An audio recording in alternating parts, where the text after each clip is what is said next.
바벨탑의 저주 기억하십니까? 온 세계의 언어가 하나였을 때 땅이 교만하여서 하늘에 올라가려고 했죠.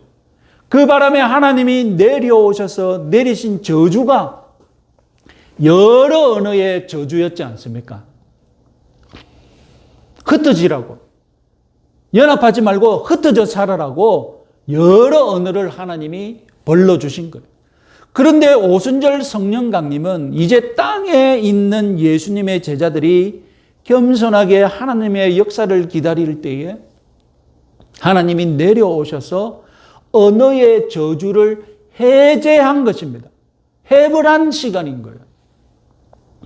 그럼 바벨탑 사건을 역전시킨다면 이제 언어를 다시 하나로 만들겠다는 뜻입니까? 아니죠. 언어는 흩어졌지만 이제 어떻게 한다는 것입니까? 그 언어로 그냥 하나님을 섬기라는 것이죠. 이제 하나님은 여러 언어로 소통하겠다는 것입니다. 하나님이 성령을 내려보내셔서 각 나라 말로 구원의 길을 열어주신다는 뜻입니다. 모든 나라와 족속과 백성들이 자기 언어들로 하나님을 알 수 있게 이제 허락하셨다는 것입니다. 완전히 새로운 세계가 열린 것이죠. 그 시각적인 공연이 바로 사도행전 2장의 오순절 성령 강림입니다. 성령이 강림하시자 예수님의 제자들, 자기들이 할 수 없었던 15개 언어로 하나님의 큰 일, 하나님의 복음을 말하지 않지 않습니까? 이 예수님의 제자들은 이제 새 언약 백성들의 대표자들입니다. 그리고 제자들이 말하였던 그 방언 15개 언어, 그것은 무엇의 대표입니까? 모든 언어의 대표가 되겠죠. 무슨 말이냐면 성령이 오시면 15개 외국어만 말하게 되냐, 그 뜻이 아니라는 것입니다. 그렇죠? 아시겠습니까? 성령이 우리에게 15개 언어만 허락하셨느냐, 그것이 아니라는 것입니다. 15개 언어는 무엇의 대표입니까? 모든 민족이 쓰는 모든 언어의 대표인 거예요. 그래서 대표로 15개가 복을 받았으니 나머지도 다 어떻게 되는 겁니까? 대표로 받는다는 것은 나머지 언어가 다 같이 받는다는 뜻이거든요. 이제 이 땅의 모든 민족들은 각자 자기가 사용하는 언어로 하나님을 알고 찬양하고 기도할 수 있음을 믿으시기 바랍니다.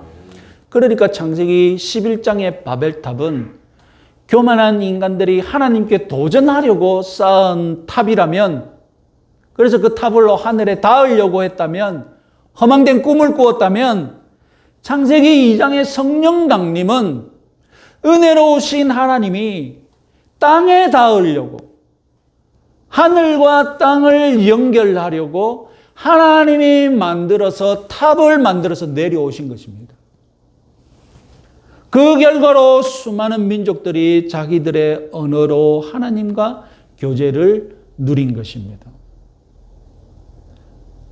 말이 재밌죠? 탑을 쌓아 내려오셨다니까요. 하나님의 진정한 바벨탑이 성령 강림인 줄 믿으시기 바랍니다. 하나님은 이제 히브리어 한 언어로 하나님을 찬양하는 것보다 수많은 언어로 하나님을 찬양하는 것을 기뻐하시는 줄 믿으시기 바랍니다. 하나님은 당신의 백성들이 한 피부색만 가지는 것보다 다양한 피부색을 가지는 것을 기뻐하시는 줄 믿으시기 바랍니다. 엄밀하게 말하자면 성령님의 사역으로 모든 인류가 하나님을 믿게 된 것은 아닙니다. 타락으로 인해 분열된 인류를 하나님 안에서 하나가 되게 하기 위해 예수님이 오셔서 십자가를 지셨습니다. 지금으로부터 2000년 전에 타락한 인류의 분열을 해결하시기 위해 인류의 죄를 대속해서 십자가 위에 돌아가셨던 것입니다. 그래서 그리스도 안에서 인류가 하나 될 수 있음을 믿으시기 바랍니다. 그리고 예수님은 승천하신 후에 성령을 보내셨던 것입니다. 십자가의 능력, 십자가의 효력, 2000년이 지난 오늘날 어떻게 적용되고 나타날 수 있습니까? 성령께서 한 개인에게 찾아오셔서 그 마음에 들어가셔서 그 인생 전체를 변화시킬 때 2000년 전 십자가의 능력과 효력이 시간을 뛰어넘어 나에게, 한 개인에게 일어나는 줄 믿으시기 바랍니다.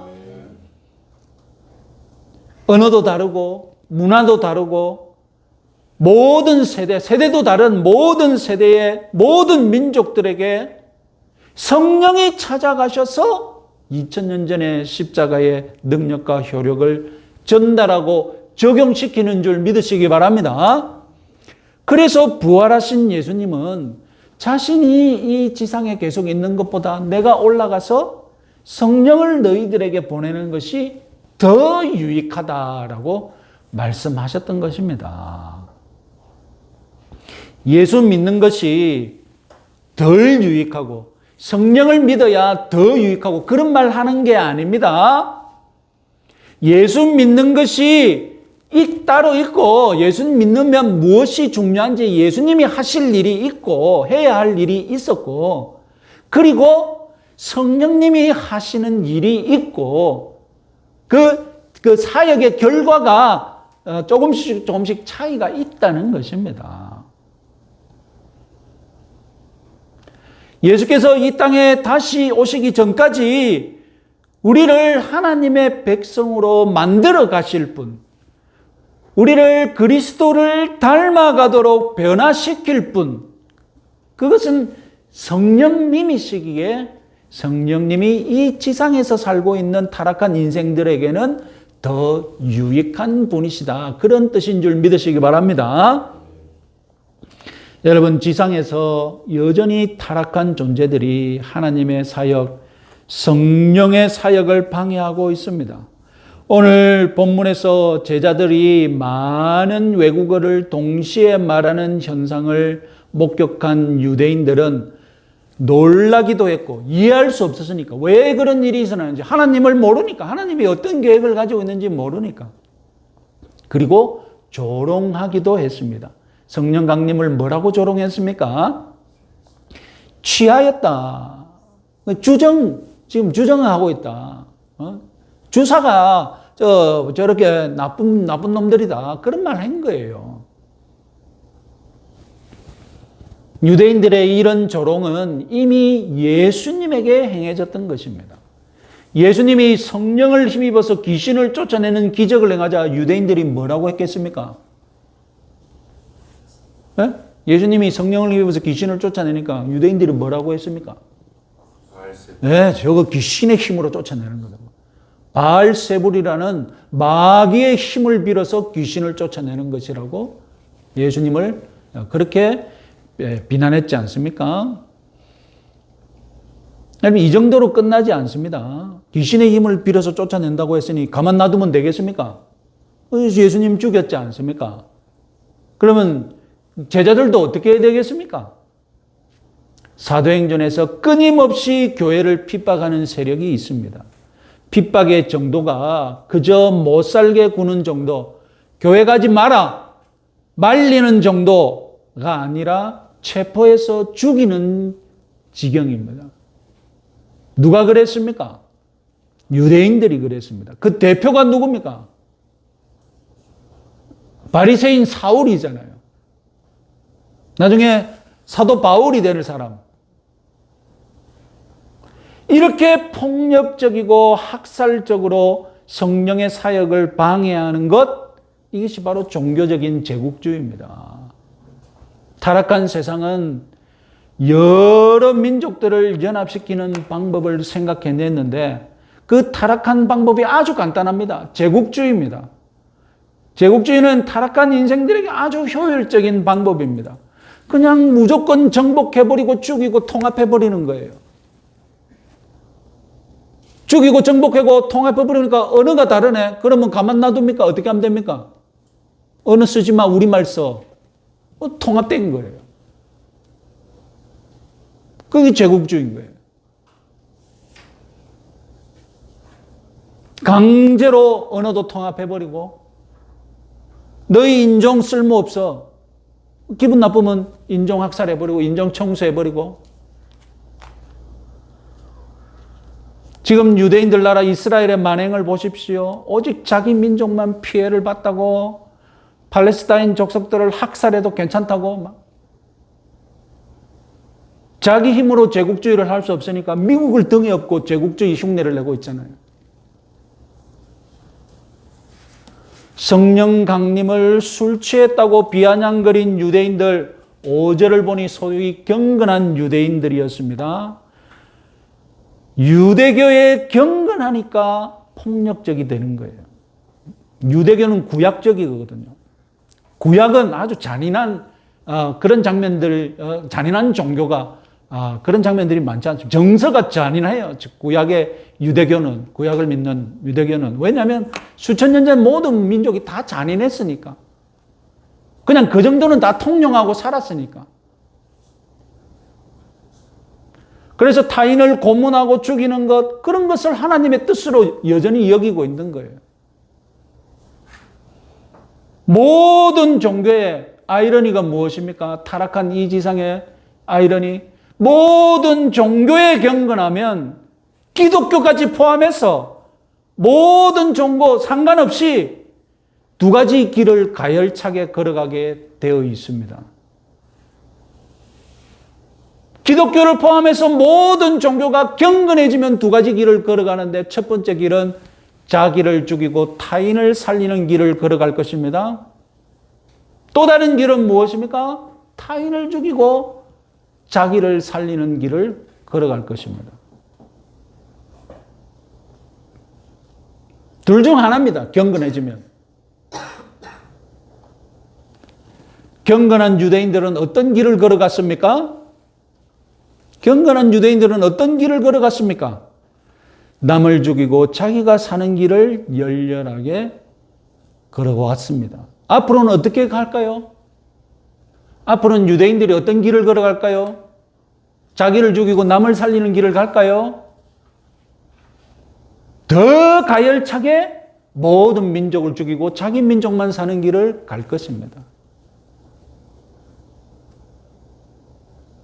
그 경건한 유대인들이 우리나라 자원봉사자들과 세계의 봉사자들을 가둬놓고 무슨 짓을 했는지 여러분 그거 봤습니까?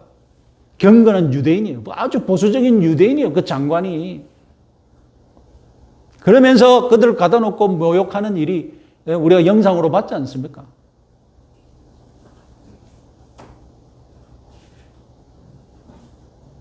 여러분들은 경건해지면 자기가 죽고 남을 살리는 길을 걸어가시기 바랍니다.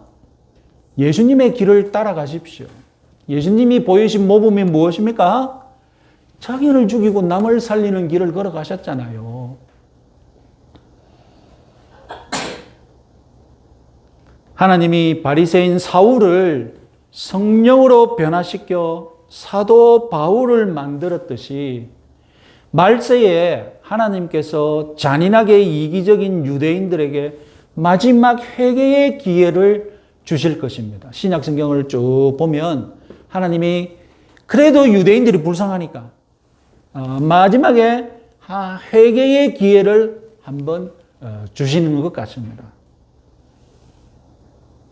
바리새인 사울에게 은혜를 주셨던 것처럼 말입니다.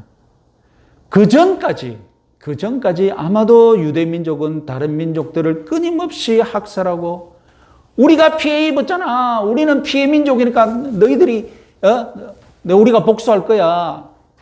그러면서 학살하고 전쟁을 일으키면서 계속해서 죄악을 쌓아 올릴 것입니다. 자, 우리가 주목할 것은 성령의 역사입니다. 성령의 역사는 분열된 인류를 그리스도 안에서 연합하게 만들지만 또한 조롱과 핍박의 역사를 동반할 것입니다. 사도행전의 역사는 성령과 함께 고난을 받는 역사인 줄 여러분 기억하시기 바랍니다. 그래서 유대인들에게 출교당하고 순교당하고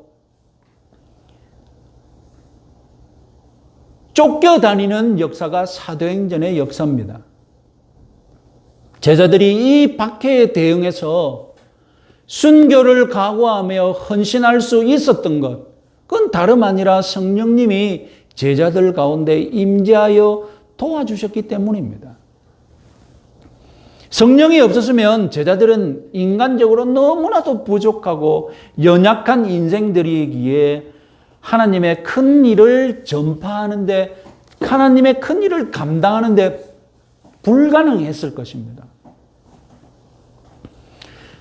그래서 성령님 덕분에 갈릴리 출신의 제자들이 세계적인 인물로 변화될 수 있었던 것입니다. 이것이 바로 혁명이었죠. 하나님은 갈릴리의 어부들을 세계 복음화의 천병으로 사용하셨던 것입니다. 그래서 예수님이 성령님이 너희들에게 더 유익하다고 그렇게 말씀하신 거예요. 성령님은 하나님의 부르심과 사명을 감당하기에 벅찬, 부족한, 연약한 인생들을 위로하시고 힘을 주십니다.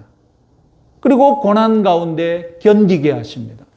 성령님은 복음과 함께 고난을 받을 교회를 위해 오셨음을 믿으시기 바랍니다.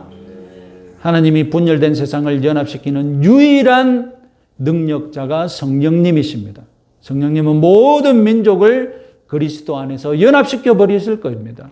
성령님은 죄로 인해 생겨난 온갖 인간적인 장벽을 깨뜨리실 혁명적인 역사의 시작점임을 믿으시기 바랍니다. 이 성령님이 오늘 저와 여러분들 가운데 있음을 믿고 의지하며 성령의 충만함을 누리시는 한 주간 되시기 바랍니다.